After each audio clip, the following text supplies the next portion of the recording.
کا جو مقام نبی علیہ الصلوۃ والسلام نے بیان فرمایا وہ ہے دل. قرآن شریف کی آیت سے بھی ثابت ہے, نبی علیہ الصلوۃ والسلام کی حدیث سے بھی ثابت ہے. تو تقویٰ ہوتا ہے دل میں. تو لہٰذا ہمیں چاہیے کہ اگر ہم چاہتے ہیں کہ ہم اپنے کردار کی تعمیر کریں, اگر ہم چاہتے ہیں کہ ہم اپنی شخصیت کی تعمیر کریں, اپنی شخصیت میں تبدیلی لائیں, تو پھر ہمیں چاہیے کہ ہم اپنے دل کو تقوی سے تعمیر کریں, تقوی سے معمور کریں. یہ نہایت ضروری ہے. اللہ تعالیٰ سے ڈرو اور آپس میں ایک دوسرے کے ساتھ صلح صفائی سے رہو. معاشرے میں ایک دوسرے کے ساتھ صلح صفائی سے رہے. یعنی اب صلح صفائی, اس پہ بھی تھوڑا سا اب ہم نے سمجھنا ہے. صلح صفائی کیا, کس بات پہ جھگڑا نہیں ہونا چاہیے, بات پہ کسی بھی بات کو آنا نہیں بنانا چاہیے. جب معاشرے میں آدمی رہتا ہے نا مل جل کے, تو پھر اس قسم کی باتیں پیدا ہوتی ہیں, لیکن اس کے ہمیں سد باب کے لیے ضابطے بتا دیے, اصول بتا دیے. سب سے بڑی بات ہمارے اندر جو روزی نے پیدا کی, صبر. جس صبر کی اللہ تعالیٰ بار بار وبشر الصابرین, صبر کی خوشخبری, صبر کرنے والوں کو خوشخبری سنا دیجیے. تو صبر جب پیدا ہو جائے گا نا, تو پھر یہ ساری باتیں نمودار ہوں گی. اب کسی نے ہمیں کچھ کہہ دیا, کسی بھی بات میں ہو گئی بات, تو ہمیں چاہیے کہ ہم اس سے درگزر سے کام لیں.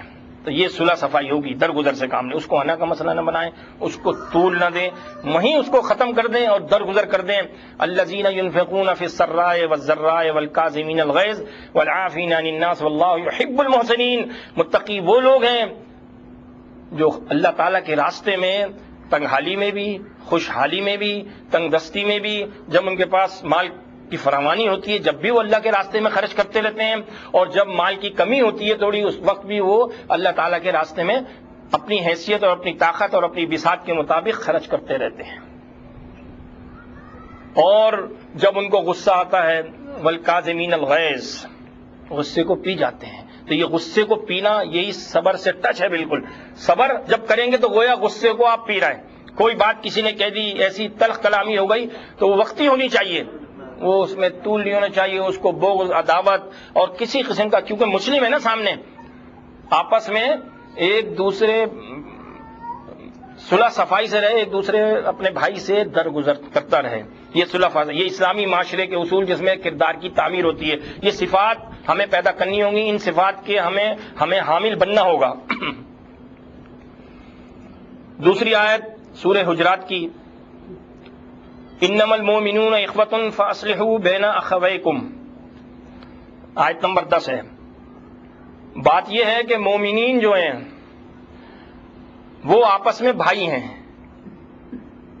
اب دیکھیں بھائی کس طرح ایک دوسرے کے ساتھ ہمدردی کرتا ہے, ایک دوسرے کے ساتھ یعنی ایثار قربانی کرتا ہے, ایک دوسرے کا خیال رکھتا ہے. یہ سب اصول ہمیں سکھائے نبی علیہ الصلوۃ والسلام نے. کوئی بیمار ہو گیا تو اپنی استطاعت, اپنی تھوڑا سا وقت نکالا, اس جب پتہ چلا معلوم ہوا. کبھی ایسا ہوتا نہیں معلوم نہیں ہوتا, بلکہ ایسا تو کبھی میسج, اب جو آسانی ہو گئی یہ بھی اللہ کی ایک نعمت ہے کہ ہم گھر بیٹھے ہیں, ہمیں کچھ نہیں معلوم, لیکن اچانک کسی بھی چیز کا میسج آتا ہے, خوشی کا یا غم کا, ہم فوراً مطلع ہو جاتے ہیں, ہمیں پتہ چل جاتا ہے. کبھی ایسا ہوتا ہے کہ موبائل کی جو سسٹم ہے وہ خراب ہوتا ہے, میسج دیر سے پہنچتا ہے. تو یہ ساری چیزوں کا بھی ہمیں خیال رکھنا چاہیے اور دیکھنا چاہیے کہ سب کے ساتھ ہوتا ہے, یہ ایک کے ساتھ نہیں, یہ سب کے ساتھ ہوتا ہے کہ میسج آیا, دیر سے آیا یا کوئی اور بات ہوئی, تو ان تمام باتوں کا ہمیں خیال رکھنا چاہیے. تو یہ ساری چیزیں ہیں کہ مومن آپس میں بھائی ہیں. صحیح بخاری اور صحیح مسلم میں اللہ کے پیارے رسول صلی اللہ علیہ وسلم نے ارشاد فرمایا, المسلم اخو المسلم, مسلم کا بھائی ہے, لا یظلمہ, وہ اس پہ ظلم نہیں کرتا. دیکھیں آپ, یہ ضابطہ ہے, ظلم نہیں کرتا, یعنی کوئی ایسی بات نہیں کرتا کہ اس پہ کسی قسم کا ظلم ہو جائے. لا یظلمہ ولا یسلمہ, یسلمہ کے معنی ہے کہ نہ اس کو ظلم کے لیے کس کے حوالے کرتا ہے کہ وہ کسی کے حوالے کر دے, لو جی اب میں تو ایک طرف ہو جاتا ہوں, تم جو ہے نا اس پہ ظلم کرو, تو وہ یہ نہیں کرتا, ظلم نہیں کرتا. تو جب یہ تمام چیزیں ہمارے اندر پیدا ہو جائیں گی کہ ہم ایک بھائی کا, اپنے بھائی کا خیال رکھیں گے اور حتی الامکان کوشش یہ کریں گے کہ اس سے درگزر کر دیں, حتی الامکان یہ کوشش کریں گے کہ ایثار اور قربانی, ہمدردی, تو انشاءاللہ العزیز یہ بہت اچھی فضا پیدا ہوگی. اور جو عمارت ایک اسلامی, جو اس کو عمارت سے تعبیر کیا گیا ہے جماعت کو, الجماعت کو, وہ تقویت پہنچے گی اور وہ باعث تقویت ہوگی اور عمارت جو ہے مضبوط ہو جائے گی بہت زیادہ.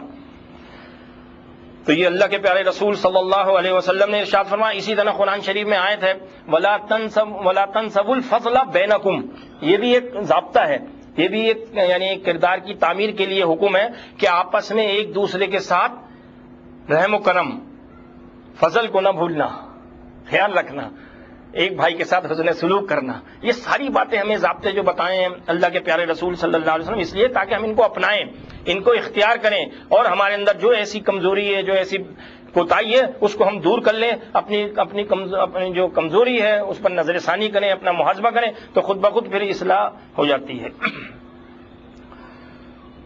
آپس میں ایک دوسرے کو اپنا بھائی سمجھے، اگر دو آدمیوں میں کچھ جھگڑا ہو جائے تو صلح کرا دے، لیکن یہ بھی ایک صلح کرا دینا۔ صحیح بخاری کی حدیث سے اللہ کے پیارے رسول صلی اللہ علیہ وسلم نے ارشاد فرمایا، لیس الکذاب الذی یصلح بین الناس، وہ کذاب نہیں ہے جو لوگوں کے درمیان صلح کرانے کے لیے خلاف واقع بات کہہ دے، خلاف واقع بات کہہ دے، وہ جھوٹ بات نہیں ہوتی کہ کسی کو ملانے کے لیے، کہ دو بھائیوں کے درمیان کسی قسم کی کوئی آپس میں ملنے کی وجہ سے کوئی رنجش پیدا ہو گئی ہے، تو جب اس کو پتہ چلا تو اس نے اپنے دونوں بھائیوں کے درمیان رنجش کے خاتمے کے لیے ایک ایسی بات کہہ دی، اس نے نہیں کہی تھی، وہ تو آپ کی تعریف کر رہے تھے، وہ آپ کی مدح بیان کر رہے تھے۔ اب اس طرح کیا ہوا کہ اس کے دل اس میں حوصلہ افزائی ہوئی اور اس کے دل ایک بڑا، تو نے کہا اچھا میں تو کچھ اور سمجھ رہا تھا۔ تو اب کیا ہوا کہ جب اس نے ایسی بات کی ملانے کے لیے، حالانکہ اس نے نہیں کہی تھی، لیکن کیونکہ خلاف واقع بات ہے لہذا ایسی صورت میں ملانے کے لیے وہ جھوٹا نہیں ہے۔ رسول اللہ صلی اللہ علیہ وسلم نے فرمایا ایسا شخص جھوٹا نہیں ہے۔ تو یہاں یہ جو جھوٹ ہے یہ مذموم نہیں ہے بلکہ یہ ممدوح ہے۔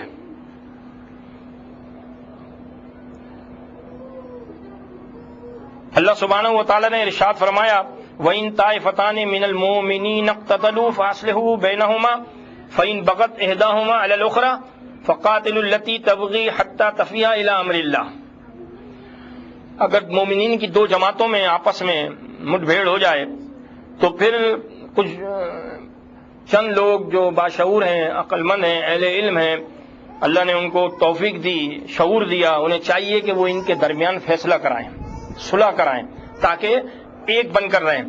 اگر ایک جماعت دوسری جماعت پر زیادتی کرتی ہے کسی قسم کی بھی تو فقاتلوا التی، تو پھر جنگ کرو، جد و جہد کرو۔ جد و جہد بھی اس کا ترجمہ کر سکتے ہیں ہم، کیونکہ جنگ تو ہر وقت نہیں ہوتی، جنگ جب ہوتی ہے جب طاقت ہوتی ہے۔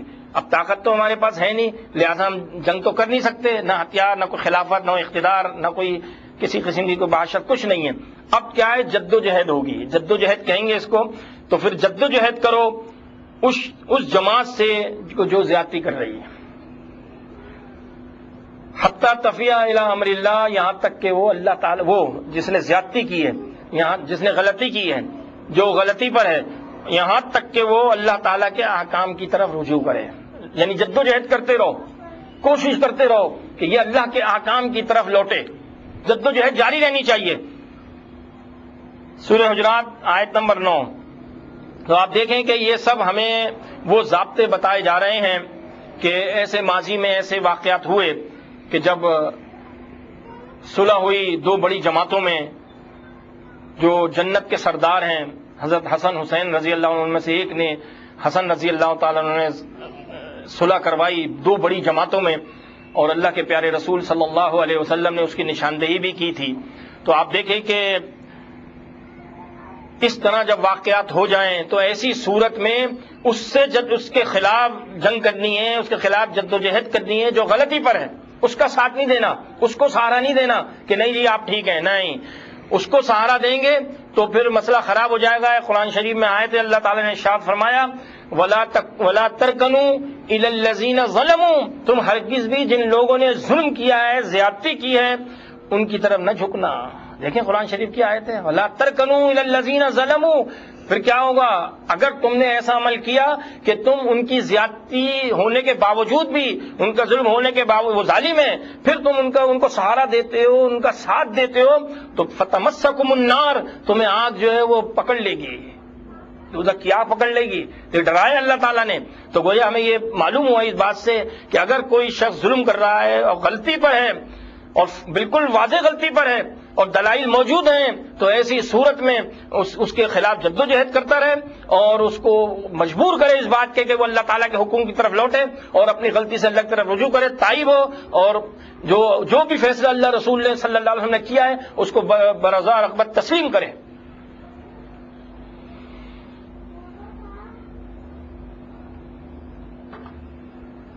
اگر مومنین کی دو جماعتیں آپس میں لڑیں تو ان میں صلح کرا دے. اگر ایک جماعت دوسری جماعت پر زیادتی کرے تو زیادتی کرنے والی جماعت سے اس وقت تک لڑے جب تک وہ اللہ کے حکم کی طرف رجوع نہ کریں.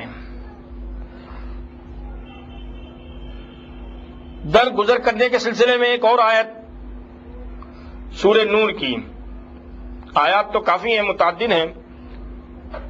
قال اللہ تعالی وَلْيَعْفُوا وَلْيَصْفَحُوا، کہ اللہ تعالی نے حکم دیا ہے اہل ایمان کو، مومنین کو، مسلمین کو، اہل اسلام کو، کہ ایسے مواقع آتے ہیں روزمرہ کے ہیں یہ کام. کبھی آدمی بچوں پہ غصے ہوتا ہے، کبھی اپنے گھر والوں میں ایسے معاملات پیدا ہو جاتے ہیں، کبھی باہر، کبھی بین المسلمین ایسی معاملات آ جاتے ہیں. اور جو مشرکین ہیں، جو اہل شرک ہیں، جو دوسرے لوگ ہیں جو اذیتیں دیتے ہیں، ایذا رساں باتیں کرتے ہیں، تکلیفیں دیتے ہیں، ان پر بھی صبر کرنا ہے. وَلْيَعْفُوا وَلْيَصْفَحُوا، درگزر کرو، صرف نظر کرو، ان کو معاف کر دو، ان کی غلطیوں کو سے درگزر کر دو. اللہ تعالیٰ نے یہ ایک صفت بتائی ہے اور یہ بہت اچھی صفت ہے.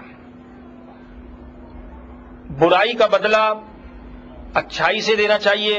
ادفع باللتی ہی احسن فاذا الذی بینک بینہ عداوۃ کانہ ولی حمیم وما یلقاها الا الذین صبروا وما یلقاها الا ذو حظ عظیم. ان آیات پر ہم غور کریں تو یہ بہت ہی جامع اور بڑی زبردست آیات ہیں. اللہ سبحانہ و تعالی نے ارشاد فرمایا کہ برائی کو دور برائی سے نہ کرو، بلکہ اچھے طریقے سے کرو، بھلائی سے کرو. تو جب تمہارا طریقہ کار یہ ہوگا کہ تم بھلائی سے، برائی کو بھلائی سے دور کرو گے، اچھائی سے دور کرو گے. اگر بد اخلاقی کا طریقہ ہوگا تو اس کو اخلاق کے ساتھ پیش آؤ گے تو پھر کیا ہوگا کہ تمہارے اور اس کے درمیان اگر کسی قسم کی کوئی عداوت ہے، عداوتن کانہ عداوتن، گویا کہ وہ عداوت ہے، تو وہ ایسے ہو جائے گا کانہ ولی حمیم، وہ گرم جوش. اس نے کہے گا، وہ یہ کہے گا کہ دیکھو میں نے اس کے ساتھ جو ہے بد اخلاقی کی اتنی اور اس کے ساتھ ایسا ناروا معاملہ کیا، لیکن اس نے جو ہے بڑا صبر سے کام لیا اور اس نے بد اخلاقی نہیں کی. تو پھر کیا ہوا کہ وہ گرم جوش دوست بن جائے گا. دشمنی اخلاق کی وجہ سے، دیکھیں آپ، اخلاق کی وجہ سے دشمنی جو ہے وہ تبدیل ہو جائے گی دوستی میں. اور اللہ تعالیٰ نے آگے ارشاد فرمایا وما یلقاها الا الذین صبروا، یہ جو صبر ہے، درگزر کا جو شیوا ہے، یہ کن کو دیا جاتا ہے؟ جو صبر کرتے ہیں، جو صابرین ہوتے ہیں، جن میں یہ صفت ہوتی ہے، جو اس صفت کے حامل ہوتے ہیں. کیونکہ صحیح بخاری میں حدیث ہے، نبی علیہ الصلوۃ والسلام ارشاد فرماتے ہیں کہ تمہیں صبر سے بہتر کوئی چیز دی نہیں گئی. سب سے بہتر جو ہے صبر، چاہے آزما کے دیکھ لیں، صبر بڑی زبردست چیز ہے اور بہت بڑی ہے. وبشر الصابرین، خوشخبری سنا دیجیے، ان اللہ مع الصابرین، اللہ تعالیٰ صبر کرنے والوں کے ساتھ ہے. تو صبر، اب یہ کہ جو سامنے والا ہے اسے بھی چاہیے کہ صبر بھی ایک حد تک ہوتا ہے، تو اسے بھی چاہیے کہ وہ غور کرے کہ وہ کب تک صبر کر سکتا ہے، کہ ایسا نہ ہو کہ صبر کا پیمانہ لبریز ہو جائے، پھر حالت دوسرے ہو جائیں. اعوذ باللہ من الشیطان الرجیم. تو گزارش یہ ہے کہ صبر سے کام لینا چاہیے. اور یہ کن کو ملتا ہے؟ جو صبر کرتے ہیں. تحمل ہونا چاہیے، بردباری، تحمل، صبر، اپنے آپ کو روکے رکھنا. روزہ میں سکھاتا ہے نا، روکے رکھنا، تربیت کی روزے نے ہماری کہ صبر. تو یہ 11 مہینے میں جو ہمارا یہ صبر کا سلسلہ چلے گا، ڈرے نہیں، کچھ نہیں ہوگا انشاءاللہ.